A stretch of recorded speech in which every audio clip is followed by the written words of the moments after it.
Mari kita bersama-sama membuka di dalam kitab Galatia pasal 5 ya, pasal 5 ayat 16 sampai dengan 18. 16 sampai dengan 18. Sudah ketemu? Kita baca bersama-sama 2 3. Maksudku ialah hiduplah oleh roh, maka kamu tidak akan menuruti keinginan daging. Sebab keinginan daging berlawanan dengan keinginan roh, dan keinginan roh berlawanan dengan keinginan daging, karena keduanya bertentangan, sehingga kamu setiap kali tidak melakukan apa yang kamu kehendaki. Akan tetapi jikalau kamu memberi dirimu dipimpin oleh roh, maka kamu tidak hidup di bawah hukum Taurat. Amin, puji Tuhan. Ya, jadi tema pagi ini adalah cara hidup. Ya, ada 3 cara hidup di dalam pembacaan kita ini, ya, di dalam Galatia 5 ayat 16 saya sampai dengan 18, yaitu daging atau roh, atau Bapak Ibu Saudara dipimpin sepenuhnya oleh Roh Kudus. Kalau kita membaca di dalam Galatia pasal 5 ayat 16 sampai dengan 18 ini, Bapak Ibu Saudara, saya menemukan ada 3 cara hidup. Ya, yang pertama adalah hidup dipimpin oleh daging. Yang pertama di dalam bacaan ini, hidup dipimpin oleh daging. Yang kedua, hidup dipimpin oleh Roh Kristus. Dan yang ketiga, hidup oleh daging dan roh. Saya ulangi lagi. Di dalam pembacaan ini saya menemukan 3 cara hidup. Yang pertama, cara hidup yang pertama dipimpin oleh daging. Yang kedua dipimpin oleh Roh Kristus. Yang ketiga adalah hidup dipimpin oleh daging dan roh. Oke. Ini yang saya temukan di dalam bacaan 3 bacaan tadi. Nah, mari kita mulai pembacaan kita. Beberapa minggu yang lalu ketika kita memperingati hari kelahiran Tuhan Yesus, ya, saya sudah sampaikan kepada Bapak Ibu Saudara bahwa kedatangan Tuhan Yesus ke dunia ini untuk apa? Membawa, ya kan? Membawa kasih karunia dan kebenaran. Hukum Taurat dibawa oleh Musa, ya, kepada bangsa Israel. Tapi Kristus Yesus datang ke dunia ini memberikan kasih karunia dan kebenaran. Nah, Bapak Ibu Saudara, saya akan menyinggung sedikit tentang hukum Taurat di sini. Yang pertama yang kita dapatkan tadi di sini adalah hidup dipimpin oleh daging. Yang pertama saya jumpai di sini, ya, cara hidup yang dipimpin oleh daging. Perhatikan baik-baik. Di dunia ini kita mendapati, ya, apa yang dikatakan Rasul Paulus, masih ada orang, ya, masih ada orang sekalipun Kristus sudah menyelesaikan di kayu salib, ya, dosa sudah dibereskan bagi manusia, ya, dan Roh Kudus sudah dikirimkan kepada kita, tetapi masih banyak orang, ya, yang disampaikan oleh Rasul Paulus adalah apa? Hidup dipimpin oleh daging. Nah, apa itu hidup dipimpin oleh daging? Mari kita membuka lagi di dalam pasal 18, ayat yang ke bagian 18. Saya bacakan demikian.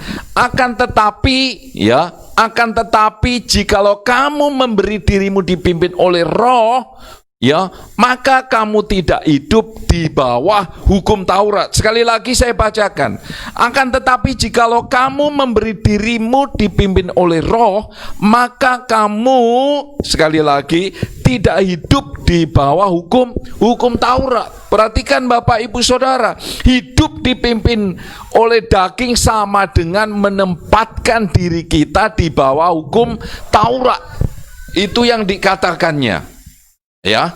Tetapi kalau kita hidup di bawah pimpinan Roh Kudus, hidup kita tidak di bawah hukum Taurat, ya. tidak hidup di bawah hukum Taurat. Hidup di bawah hukum Taurat berarti kita berjuang dengan sekuat tenaga kita sendiri, yaitu daging, untuk mentaati seluruh hukum Taurat, Bapak Ibu Saudara, untuk membuat hidup kita layak diberkati Tuhan. Tetapi justru sebaliknya, hidup kita di bawah kutuk. Ya kan? Adanya kutuk, adanya dosa, karena hukum Taurat diberikan kepada kita. Hukum Taurat diberikan kepada kita, Bapak Ibu Saudara, untuk memperjelas adanya dosa. Ya. Hukum Taurat diberikan kepada kita membuat kita semakin terkurung kepada dosa. Coba kita baca di dalam Roma pasal 8 ayat 12 sampai dengan 13. Kita baca firman Tuhan ini supaya jelas, ya. Saya bacakan demikian.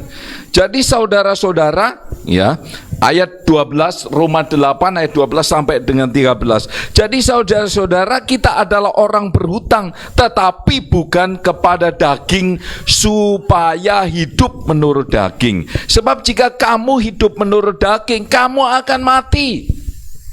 Coba mengerikan kan? Nah, kita lanjut. Tetapi jika oleh roh kamu mematikan perbuatan-perbuatan tubuhmu, kamu akan hidup. Sekali lagi saya bacakan. Sebab jika kamu hidup menurut daging, kamu akan mati. Tetapi jika oleh roh kamu mematikan perbuatan-perbuatan tubuhmu, kamu akan hidup. Lihatlah baik-baik. Ya. Jadi Bapak Ibu sekali lagi saya ulangi. Hidup di bawah kuasa hukum Taurat berarti kita berjuang dengan sekuat tenaga kita mentaati seluruh hukum, mentaati seluruh hukum Taurat untuk membuat hidup kita layak diberkati Tuhan. Tetapi justru sebaliknya, menempatkan diri kita di bawah kematian. Bisa ditangkap ini, ya. Itulah kehidupan yang dipimpin oleh daging. Nah, saudara, saya menemukan kata kamu akan mati di sini, ya, tolong jangan dihilangin, ya. Kata, lihat ini. Yang mana tadi? Kamu akan mati di sini, perhatikan, mengacu kepada Adam, ya, mengacu kepada Adam, mengungkapkan 3 tahapan kematian. Yang pertama adalah kematian rohani, yang kedua adalah kematian jasmani, yang ketiga, ya, mengacu kepada kematian kekal untuk selama-lamanya. Saudara bayangkan, ya. Jadi inilah yang bukan kita kehendaki, tetapi Rasul Paulus memberitahukan kepada kita, ya kan, kepada kita dengan jelas sekali, hidup, ya, dipimpin oleh daging, hidup dipimpin di bawah kuasa, di bawah payung hukum Taurat itu bukanlah yang dikehendaki oleh Allah. Itulah sebabnya Yesus mati di kayu salib, menggenapi seluruh hukum Taurat dan menghilangkan seluruh hukum Taurat. Kenapa? Karena hidup di bawah hukum Taurat justru mendatangkan kutuk kematian. Nah, yang kedua, Bapak Ibu Saudara, hidup dipimpin oleh daging, kita baca di dalam Galatia pasal 2 ayat 19. Galatia pasal 2 ayat 19. Oke, Galatia pasal 2. Kita baca bersama-sama. Sebab aku telah mati oleh hukum Taurat, untuk hukum Taurat, supaya aku hidup untuk Allah. Aku telah disalibkan dengan Kristus. Baca lagi di dalam Galatia 5, ya, Galatia 5 ayat 18. Ayat 18, ya. Galatia 5, ya, ayat 18. 2, 3. Akan tetapi jika kamu memberi dirimu dipimpin oleh Roh Allah, maka kamu tidak hidup di bawah hukum Taurat. Begitu, ya. Nah, Bapak Ibu Saudara, kita lihat di sini ayatnya yang ke-24. Ayatnya yang ke-24. Kita baca lagi supaya jelas. Nah, ini dia. Barang siapa menjadi milik Kristus Yesus, ia telah menyalibkan daging dengan segala hawa nafsu dan keinginannya. Nah, kalau bisa itu ditampilkan dua-duanya, Galatia 2 ayat 19 dengan Galatia 5 ayat 24 tadi, Bapak Ibu Saudara perhatikan baik-baik. Kita menemukan ya dua kata, telah disalibkan bersama Kristus. Kalau kita teliti baik-baik di situ, ya kita ada dua kali Paulus mengatakan telah disalibkan bersama Kristus. Nah, pertanyaannya, siapa yang disalibkan ini? Pertanyaannya, Bapak Ibu, siapa yang disalibkan? Nah, di dalam Galatia pasal 2 ayat 19 dikatakan aku. Ya, Galatia pasal 2 dulu. Galatia pasal 2 dikatakan aku Paulus. Saya ulangi lagi Galatia pasal 2. Aku telah mati ya supaya aku hidup. Aku telah disalibkan dengan Kristus. Yang pertama kita menemukan di dalam Galatia pasal 2 ayat 19 dikatakan aku. Ya. Nah, yang kedua Saudara, di dalam Galatia pasal 5 dikatakan ayat 24 itu, barang siapa menjadi milik Kristus, ia telah menyalibkan daging. Daging artinya Paulus sama dengan dirinya sendiri. Aku ya sama-sama dan juga Paulus. Artinya apa? Jadi hidup dipimpin oleh daging berarti hidup dipimpin oleh dirinya sendiri, dipimpin oleh aku, dipimpin oleh ego, adalah apa? Untuk memuaskan diri sendiri.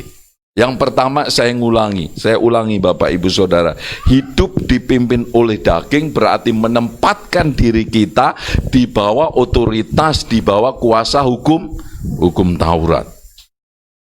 Hukum Taurat sudah masa lalu. Kematiannya Kristus untuk menggenapi hukum Taurat. Kebangkitannya membuat Bapak Ibu Saudara supaya hukum Taurat itu tidak berlaku bagi kita, bagi orang percaya. Nah, hidup di bawah pimpinan daging itu berarti hidup untuk memuaskan diri sendiri. Karena itu di dalam yang pertama tadi, ketika kita hidup untuk memuaskan diri sendiri, maka menghasilkan apa? Kematian. Orang-orang yang hidup hanya untuk dirinya sendiri, Bapak Ibu Saudara, tujuannya sangat jelas sekali. Kemana? Menuju kepada jalan kematian. Tentu saja ini bukan untuk orang percaya, tetapi menunjukkan bagi kita bahwa kita sangat membutuhkan Kristus dalam hidup ini. Karena bagi orang yang tidak menerima Kristus, yang hidup ya dipimpin oleh dirinya sendiri, yang hidup hanya untuk kepentingan dirinya sendiri, tujuan akhirnya jelas menuju kemana? Kematian.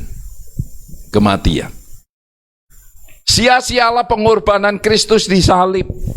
Mereka tidak percaya, ya kan?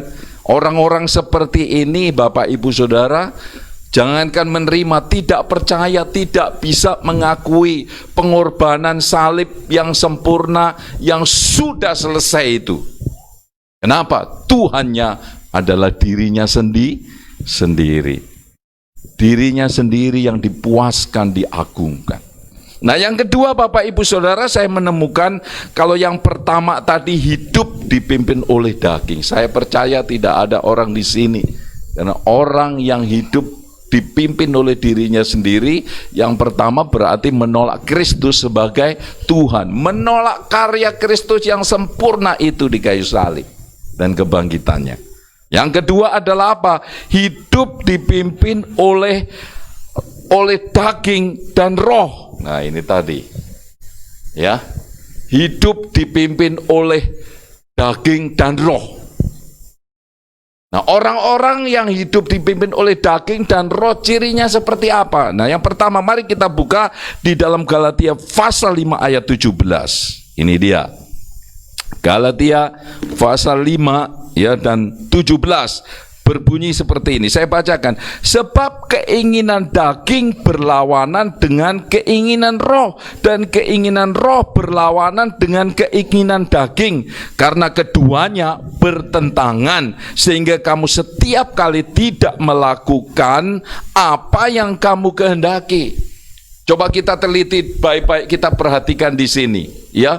Sebab kita baca bersama-sama 2, 3. Sebab keinginan daging berlawanan dengan keinginan roh, dan keinginan roh berlawanan dengan keinginan daging, karena keduanya bertentangan, sehingga kamu setiap kali tidak melakukan apa yang kamu kehendaki. Coba perhatikan baik-baik saudara, di dalam ayat 17 ini kita melihat adanya dua kata, ya, dua kata di situ dikatakan berlawanan, ya kan? Sebab keinginan daging berlawanan dengan keinginan roh, dan keinginan roh berlawanan dengan keinginan daging, karena keduanya bertentangan, sehingga kamu setiap kali tidak melakukan apa yang kamu kehendaki. Diri kita sendiri, ya, apa yang mau kita lakukan aja kita nggak bisa. Ya, perhatikan baik-baik, saya ulangi lagi, ya. Kita menemukan dua kata berlawanan dan satu kali kata bertentangan. Menunjukkan apa Bapak Ibu Saudara?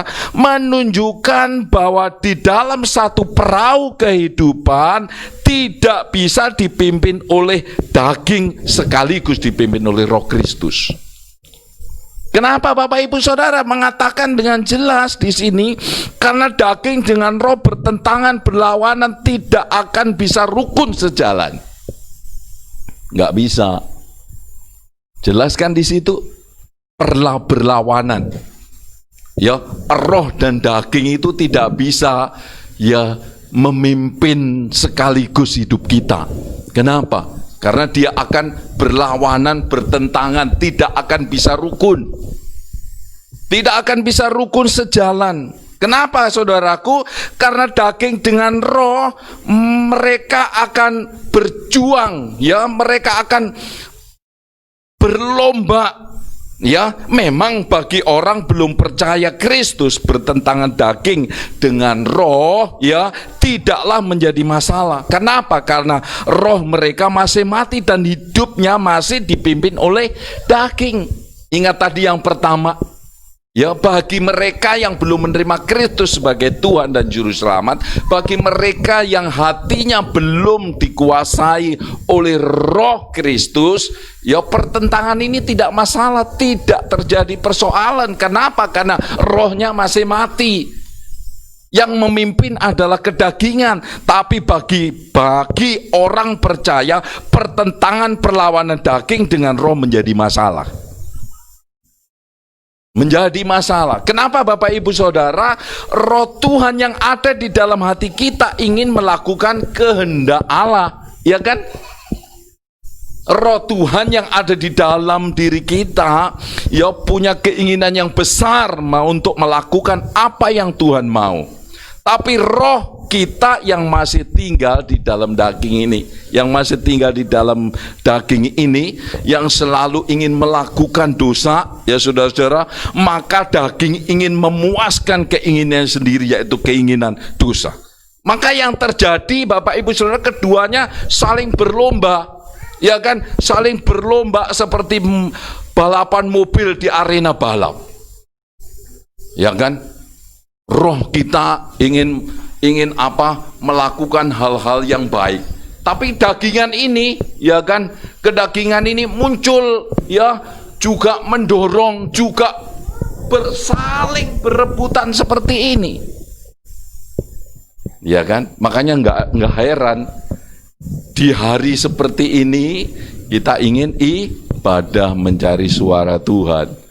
Ya kan? Nah, daging kan muncul, hati-hati, musim corona, bukan corona lagi, protokol, bukan itu lagi, ya kan? Apa? Kemarin sudah 1 tahun ini nyaman sekali di rumah, ya kan?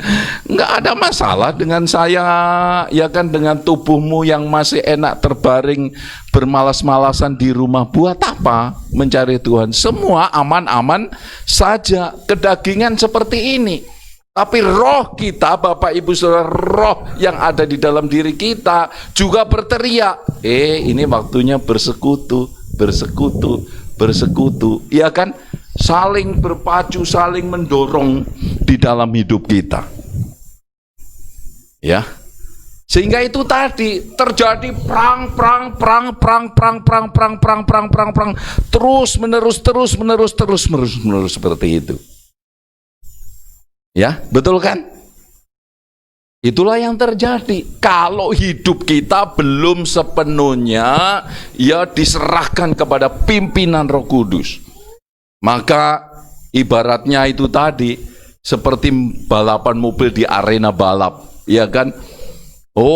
Dua-duanya ya kan saling berpacu.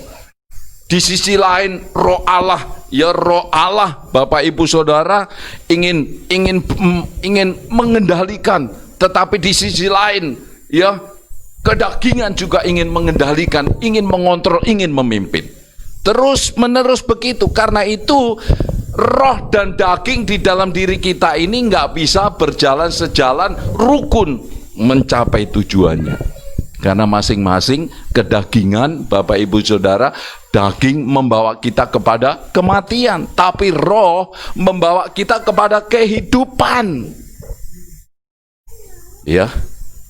Nah, yang parah lagi, Bapak Ibu Saudara, yang parah lagi, ada manusia bukan dipimpin oleh daging, bukan dipimpin oleh roh, ya, bukan itu, malah dipimpin oleh apa? Oleh perutnya. Betul enggak?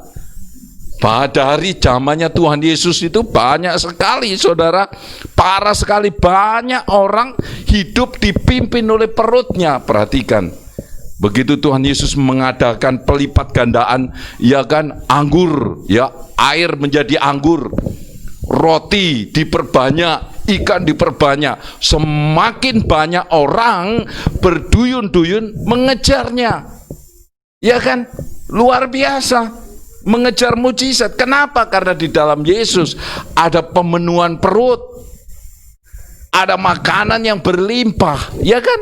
Makanya orang senang sekali biar berjam-jam mengikuti kebaktiannya Tuhan Yesus pada waktu itu. Tahan. Kenapa? Karena dijamu, disediakan kebutuhan perutnya. Tetapi begitu Bapak Ibu Saudara, begitu Tuhan Yesus melakukan mujizat pertukaran hidup di kayu salib, di mana orang-orang? Di mana pada waktu Tuhan Yesus melakukan pertukaran salib? Yesus mati menggantikan kita, itu maksudnya pertukaran di kayu salib. Nggak ada seorang pun, ada 1 orang 2 orang bersama dengan dia, itu pun tidak percaya. Ya, yang satu tidak percaya sampai dipatuk oleh burung gagak matanya. Tidak ada, Bapak Ibu Saudara. Kenapa? Karena memang itulah faktanya kehidupan manusia. Ya, ada yang dipimpin oleh daging, ada yang dipimpin oleh roh dan daging, yang parahnya lagi dipimpin oleh apa? Oleh perut, hanya mencari mujizat makanan saja. Tapi saya percaya orang-orang yang dipenuhi oleh roh, orang-orang yang memahami kasih karunia, hidupnya dipimpin oleh roh. Coba kita baca saja di dalam kitab, di mana itu, Roma pasal 8 ayat 14. Nah, ini dia. Yang sebenarnya anak-anak Allah, menjadi anak-anak Allah itu dipimpin oleh siapa? Nah, kita baca bersama-sama. 2, 3. Semua orang yang dipimpin roh Allah adalah anak-anak Allah. Lihat ini Bapak Ibu Saudara. Ya, setiap orang yang dipimpin oleh roh Allah itulah anak-anak Allah. Orang-orang yang dipimpin, yang dikendalikan, yang dikontrol, yang hidupnya dipenuhi, bukan hanya dipenuhi, ya, tetapi dikontrol oleh Roh Allah. Itulah sebutannya adalah anak-anak Allah. Ada banyak orang, Yesus mati di kayu salib untuk semua orang. Yesus mengampuni semua orang. Yesus mati untuk semua orang. Yesus mengalahkan dosa semua orang. Tapi tidak semua orang hidupnya rela dipimpin oleh Roh Allah. Hanya anak-anak Allah yang dipimpin oleh Roh Allah. Karena masih banyak manusia yang dipimpin oleh daging. Masih banyak orang sudah menerima kebenaran, tetapi hidupnya masih ada daging dan Roh Allah. Yang parah lagi, apa tadi? Dipimpin oleh perutnya. Tapi puji Tuhan, kita anak-anak Allah dipimpin oleh siapa? Oleh Roh Allah. Amin. Oleh Roh Allah. Nah, Bapak Ibu Saudara, mari kita belajar hari ini. Kunci kemenangan kita adalah apa? Hidup oleh Roh. Sekarang kita masuk di dalam poin yang ketiga. Yang pertama tadi ingat, ya, hidup yang hanya dipimpin oleh daging. Hidup dipimpin oleh daging adalah sama dengan hidup dikuasai, memuaskan diri sendiri, menempatkan dirinya di bawah kuasa atau payung hukum Taurat yang mendatangkan kematian. Yang kedua adalah adanya orang-orang yang tidak jelas, ya, hidupnya ada daging dan juga ada roh. Ya, nah yang ketiga ini yang penting Bapak Ibu Saudara adalah hidup dipimpin oleh Roh. Nah, mari kita baca di dalam Galatia 5 ayat 16 sampai 18. Kita masuk di sana. Galatia 5 ya, 16 sampai dengan 18. Oke, kita baca bersama-sama. 2, 3. Maksudku ialah hiduplah oleh Roh, maka kamu tidak akan menuruti keinginan daging.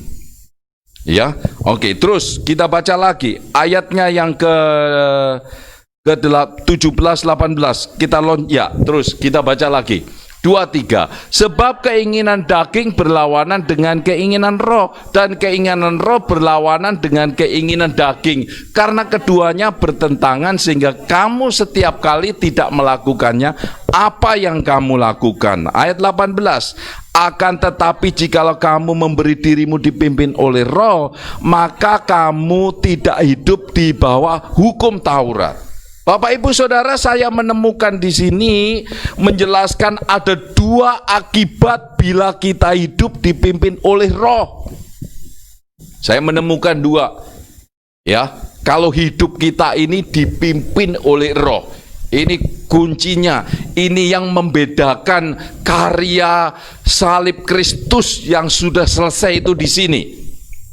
Yang memberikan kita kemenangan, ya. Yang pertama, 2 akibat bila kita hidup dipimpin Roh dikatakan di situ, saudaraku, tidak akan menuruti keinginan daging alias mengalahkan daging. Ayat yang pertama tadi, ya, kita lihat. Maksudku ialah, kita baca ya, hiduplah oleh Roh, maka kamu tidak akan menuruti daging. Lihat itu rahasianya. Rahasia yang pertama jawabannya, kalau hidup kita itu dipimpin oleh Roh, maka kita bisa mengalahkan kedagingan kita. Ya, itu yang pertama. Saudara, semua orang, oke, yang kedua kita lihat jadi. Kita lihat yang kedua.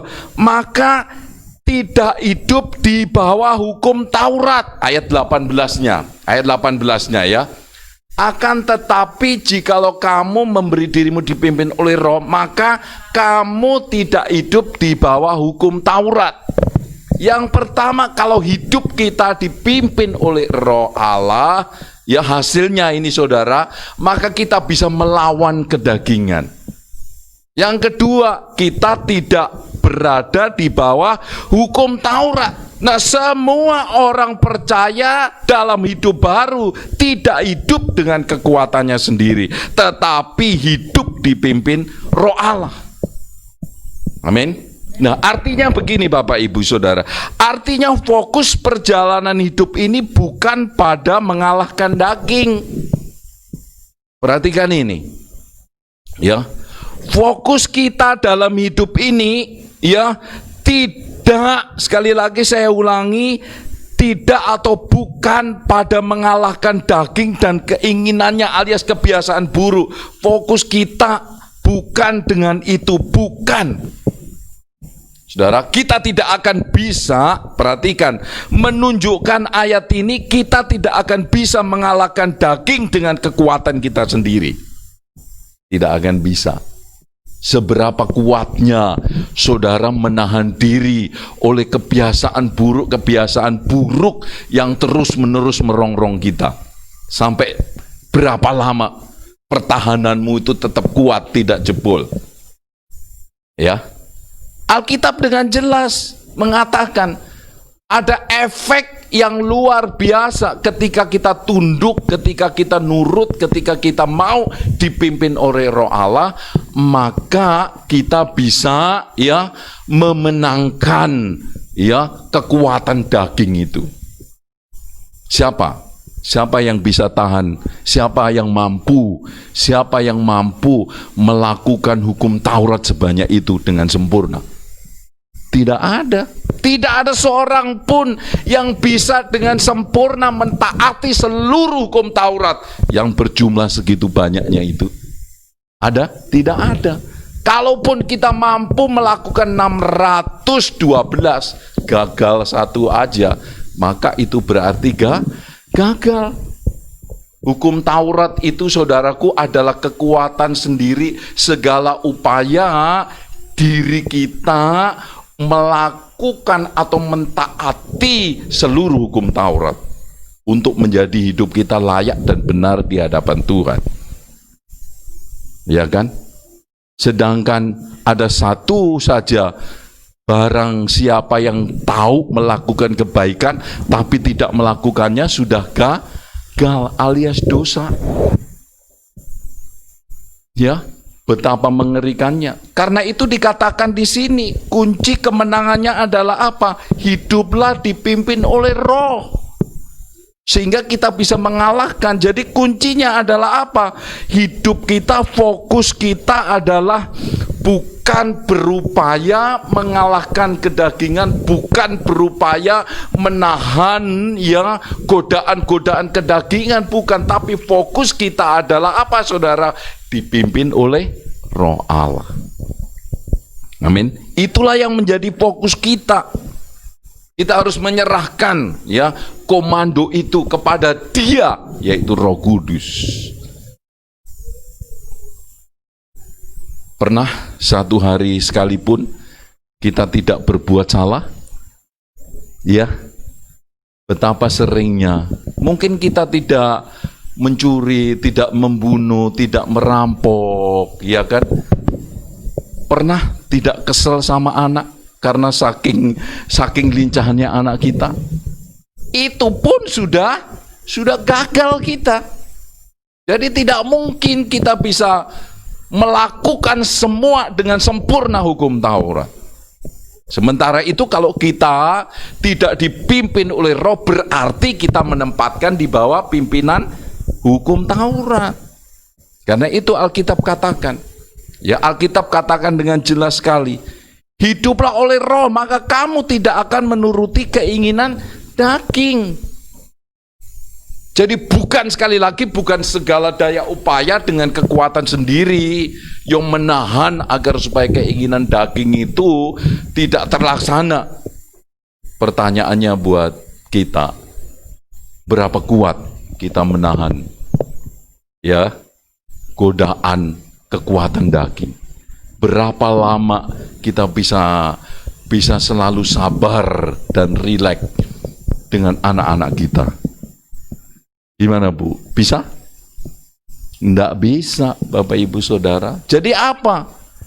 Alkitab katakan, fokuslah, izinkanlah Roh Allah memimpin hidup kita.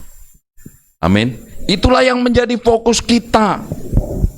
Ya, kita bukan mengurusi Jauhkanlah cap tikus, jauhkanlah ya kan, supaya nggak darah tinggi B2. Sampai kapan bisa bertahan? Ya kan? Itu yang kelihatan dengan mata. Bagaimana dengan yang tidak sengaja? Ya kan? Bagaimana dengan yang mengatakan berbuat baik, kalau kita tahu berbuat baik tapi tidak melakukannya? Ayo.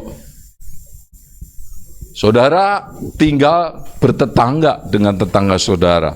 Bagaimana jikalau engkau mendengar tiba-tiba suara anak tetanggamu yang masih kecil teriak-teriak, entah mamanya lagi belanja di sana, tapi dia teriak-teriak, minta bonbon. Bisa tahan? Iya kan? Saudara, ada terlalu banyak. Jadi ternyata bukan itu, hidup kekristenan kita adalah bagaimana menyerahkan diri, yang menyerahkan hidup kita sepenuhnya di bawah pimpinan Roh Kudus. Itu yang sebenarnya kekristenan kita. Bukan hanya sekedar dipenuhi, ya kan? Bukan hanya sekedar dipenuhi, ya. Tapi bagaimana yang sebenarnya adalah bagaimana kita hidup dipimpin oleh Roh. Ketika kita dipimpin, disitulah ya hal-hal yang lain itu ya diatasi oleh Roh Kudus sendiri. Nah sekarang Bapak Ibu Saudara, pertanyaannya buat kita ya, karena kita tahu kunci kemenangan hidup ini adalah dipimpin Roh Allah. Itu kan kuncinya. Amin. Kita tahu tadi sudah belajar hidup di bawah pimpinan, di bawah kendali daging, menuju kutuk, menuju kebinasaan. Hidup di bawah pimpinan daging dan roh mendatangkan ketidakjelasan. Saudara pernah lihat bagi bapak ibu yang sudah berumah tangga, kalau di dalam rumah tangga itu berebutan, suami istri berebutan menentukan keputusan, apa yang terjadi? Tidak menghasilkan apa-apa. Nah, dalam hidup kita, Bapak Ibu Saudara, kalau kita tidak memutuskan ya untuk dipimpin oleh Roh, maka itu tadi berjalan menuju kemana? Ya, yang satu kematian, yang satu ingin melakukan kebaikan, yang satu juga ingin melakukan kebaikannya, mendatangkan kebingungan. Tapi kunci keberhasilan Bapak Ibu Saudara untuk mengalahkan kedagingan ini dengan segala ya hawa nafsunya adalah apa? Hidup dipimpin oleh kedagingan, hidup dipimpin oleh roh, bukan kedagingan. Nah sekarang pertanyaannya buat kita, bagaimana saya tahu saya dipimpin oleh roh? Nah mari kita buka di dalam Galatia 5 ayat 23 sampai dengan 22 sampai 23. Oke. Sudah ketemu Galatia? Ya. Nah, ini dia.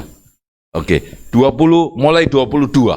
Mulai dari 22. Ya, kita baca bersama-sama 23. Tetapi buah roh ialah kasih, sukacita, damai sejahtera, kesabaran, kemurahan, kebaikan, kesetiaan. Ayat 23, kelemah lembutan, penguasaan diri, tidak ada hukum yang menentang hal-hal itu. Saudara, Paulus memberikan daftar buah roh di atas untuk menolong kita mengenali apakah kita hidup dipimpin roh atau dipimpin oleh daging. Jadi Paulus menjabarkan itu. Alkitab katakan rohlah, sekali lagi saudara, ya, ayat 22, sekali lagi ya, kita lihat buah roh, lihat, bukan buah pribadi, bukan buah kedagingan. Di sini dikatakan buah roh, tolong digaris bawahi, buah roh, tolong digaris bawahi sekali lagi. Buah roh, Alkitab katakan di sini, rohlah yang menghasilkan buah. Roh itu sendiri yang menghasilkan buah. Ya. Saudara lihat, buah roh, apa sebutannya? Buah roh ialah kasih, sukacita, damai sejahtera, kesabaran, kemurahan, kebaikan, kesetiaan, kelemah lembutan, penguasaan diri. Tidak ada hukum yang menentang hal itu. Buah roh. Dan saudara lihat, bukan buah roh, bukan hasil kekuatan kita, bukan hasil saudara upaya kita, bukan hasil kesalehan kita. Adanya sukacita, damai sejahtera mengalir melalui hidup kita itu saudaraku, karena adanya roh yang ada di dalam diri kita. Amin. Ya, adanya roh, ya.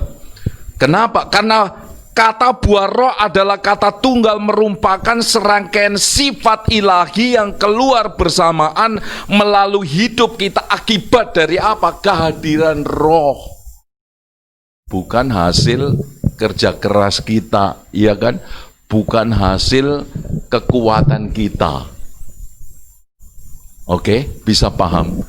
Kalau hari ini kita bisa mengalami sukacita, damai sejahtera, sabar, kemurahan, kebaikan, kesetiaan, kelemah lembutan, dan penguasaan diri, itu adalah karena ketika kita menerima Kristus sebagai Tuhan dan Juru Selamat, dan saat itulah kita mengalami kelahiran baru, dan Roh Kudus itu tinggal di dalam diri kita. Adanya Roh Kristus yang tinggal di dalam diri kita itulah menghasilkan buah roh, damai sejahtera dan sukacita itu. Ya, makanya kalau kita berusaha bekerja keras menjadi orang baik, akhirnya kita jadi stres. Ya kan? Kenapa? Hari ini saudara, kita gampang sekali berbuat baik kepada orang yang baik, karena supaya dibaikin. Tapi coba ujiannya, bisakah kita berbuat baik kepada orang yang tidak suka sama kita? Bisa? Saya mau tanya, bisa? Ya, Pak Adik sini coba dites. Ya, tampar ini Bang Febri kuat-kuat. Saya mau tahu, bisakah buah ini dengan kekuatanmu menerima tamparannya? Ayo, saya mau tanya. Ya, Alkitab kan bilang begini, kalau kamu ditampar pipi kiri, berikanlah pipi kanan. Nah, kalau yang kanan juga sudah ditampar, yang mau ya kasih yang mana? Ayo, saya tanya. Nah, kiri lagi, ya kan? Nah, kalau sudah bonyok kiri kanan, ayo. Bonyok, saudara. Nah, disinilah makanya tidak mungkin dengan kekuatan kita sendiri menerima alias kebaikan, alias kesabaran, kesetiaan itu. Ya, makanya jangan heran di dalam rumah tangga, kalau hidup rumah tangga suami istri itu tidak dipimpin oleh Roh Allah, maka terjadi apa? Tidak ada kesetiaan. Yang terjadi adalah pengkhianatan. Yang terjadi bukan kesabaran, tapi perkelahian. Kenapa? Karena dipimpin oleh egonya. Karena dipimpin oleh akunya yang mau menuntut. Tapi kalau dipimpin oleh Roh Allah, maka Roh itu yang menghasilkan di dalam diri kita kesabaran. Itu karena masih digarisbawahi dia kekasihmu. Coba dengan orang lain yang seringkali menipu, ya, menghajar kita. Bisa kita dengan sabar? Yang biasanya terjadi, kesabaran itu hilang. Ngapain bergaul dengan orang itu? Biasanya begitu. Jadi saudara, itu jelas membuktikan bahwa buah-buah ilahi, ya, sifat-sifat karakter ilahi itu bukan hasil daripada kekuatan diri kita sendiri, tetapi itu dihasilkan oleh Roh Kudus yang ada di dalam diri kita. Amin. Itulah hasil Bapak Ibu Saudara, betapa pentingnya hidup dipimpin oleh Roh Kudus akan hidup kita. Amin. Saudara sudah tahu pagi ini membedakan hidup dipimpin oleh kedagingan, hasilnya maka hidup di bawah kutuk, masuk kepada kematian. Yang kedua, hidup dipimpin oleh roh dan kedagingan. Saudara, yang jelas kedagingan dan roh tidak akan bisa berjalan dengan rukun. Ya, seperti mobil yang berada di medan balap, maka dua-duanya. Kecuali biasanya manusianya sudah lelah. Kalau sudah lelah baru dia bilang ya sudah terserahlah Tuhan. Ya kan biasanya begitu. Karena sudah lelah manusia baru akan berpasrah kepada Roh Kudus. Ya sudah kuserahkan kepada Tuhan. Tetapi kepasrahannya sudah hancur. Seperti banyak cerita di Alkitab, wanita pendarahan yang berpuluh-puluh tahun. Ya kan? Baru mengatakan, Tuhan, kalau aku percaya kepadamu, baru Tuhan menolong. Artinya apa? Sudah habis semuanya, baru percaya, baru rela dipimpin oleh Tuhan. Apa harus begitu? Tuhan tidak seharusnya seperti itu. Karena Tuhan memberikan cara hidup yang lebih baik. Dari awal seharusnya kita menerima, percaya pengorbanan Kristus di salib, kebangkitan Kristus dari maut, dan kemudian Kristus kembali ke surga, duduk di sana. Dia mengirimkan Roh Kudus atas kita supaya kita hidup di bawah pimpinannya. Amin. Itulah yang benar. Sehingga apa? Sehingga hidup kita menghasilkan buah roh, sukacita, damai sejahtera, kesabaran, dan lain sebagainya. Saudaraku, salah satu pengertian kasih karunia adalah kesanggupan kita ya bisa bertahan dalam penderitaan di dalam kebenaran. Karena adanya Roh Kristus di dalam diri kita yang menyebabkan ini tadi buahnya, kesabaran, ya kan? Dan penguasaan diri. Itulah kasih karunia, memampukan kita ya bisa bertahan di dalam kebenaran meskipun kita mengalami penderitaan yang betul-betul tidak enak, tetapi kita bisa bertahan sampai pertolongan Tuhan itu yang kita harapkan menjadi nyata. Meskipun di situ sebenarnya sudah ada pertolongan dari Tuhan. Karena apa? Karena itu tadi, Roh Allah yang ada di dalam diri kita. Banyak orang bingung bagaimana dipimpin oleh Roh, ya kan? Ya bagaimana saudara mau menyerahkan diri kuncinya kepada pimpinan ini? Itu terlihat dari keseharian kita yang keluar melalui perkataan, melalui kesabaran dan sukacita. Kalau hidup kita tidak ada sukacita yang sungut-sungut terus, itu tandanya kita masih dipimpin oleh siapa? Oleh kedagingan. Tidak usah yang muluk-muluk. Tuhan pimpinlah aku, berbicara kepadaku. Sedangkan yang tertulis saja tidak mau memahami. Roh Kudus itu kreatif. Roh Kudus itu hidup. Dia bisa memimpin kita tetapi tidak bertentangan dengan apa yang tertulis di firman-Nya. Sedangkan yang tertulis di firman-Nya saja kita tidak mau mempelajari dan memahami dan menerima itu, apalagi yang Roh Kudus yang spontan. Ya kan? Yang spontan.